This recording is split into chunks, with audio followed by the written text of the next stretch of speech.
Thank you, Mr. Speaker, and through you to the members. I will be very brief, not because of the hour, because I don't think we're really talking about the issue we should be talking about.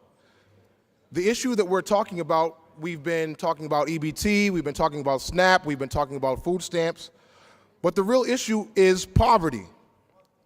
Is the system perfect? No. Can we do better? Always. And everything we do, not just this program.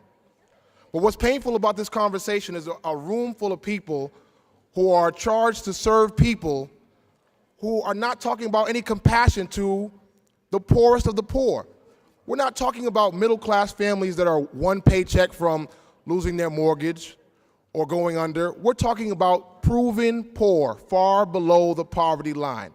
And I would challenge anyone in this room, who I don't think anyone in this room that draws salary based on taxpayer dollars currently lives below that poverty line. I would challenge you to use your imagination tonight and ask yourself what it would be like to live on your own, never mind with your family, on $618 of cash a month. And then I would ask you to tell me whether we are talking about treating symptoms or whether we're going to try to cure the illness, the generational illness of poverty that happens over and over in our Commonwealth. We've heard that we've had too many studies.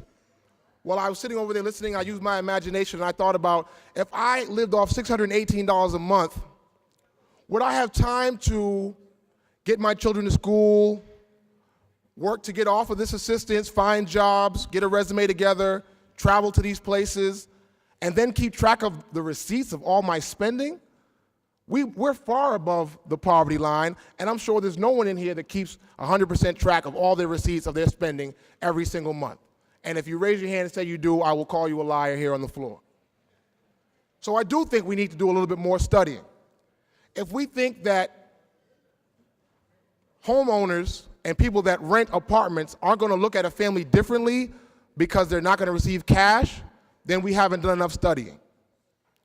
If we think that people that make $618 a month, that receive $618 a month can afford internet services so that they can pay their utilities online, we haven't done enough studying. Again, we're discussing treating symptoms when we should be talking about curing the illness. The illness is poverty. We live in the Commonwealth of Massachusetts, and what irony to talk about Commonwealth and we're looking at the poorest of the poor and showing them no compassion at all. Is there fraud and abuse? Yes. Are these get-rich schemes? No. No one is getting rich off of this fraud and abuse that is so allegedly so rampant in this system. These are people doing whatever they think it takes to get by day to day and month to month. I've heard a comment that we're not trying to punish poor people, but punishment is a child who becomes homeless or malnutrition because of a decision that someone else made on their behalf. Punitive is being asked to track your receipts for $618 a month while you're trying to get off of that assistance. Again, I'll remind you, this is the Commonwealth of Massachusetts, and we're talking about the poorest of the poor. I hope that poverty is a bipartisan issue, and I don't think all of the Democrats have it right. I don't think all the Republicans have it right. I don't think our governor has it right. Until we're going to address poverty as a government, then we can have this debate year after year until we've all come and gone. I hope we start to have the real discussion about poverty. Thank you.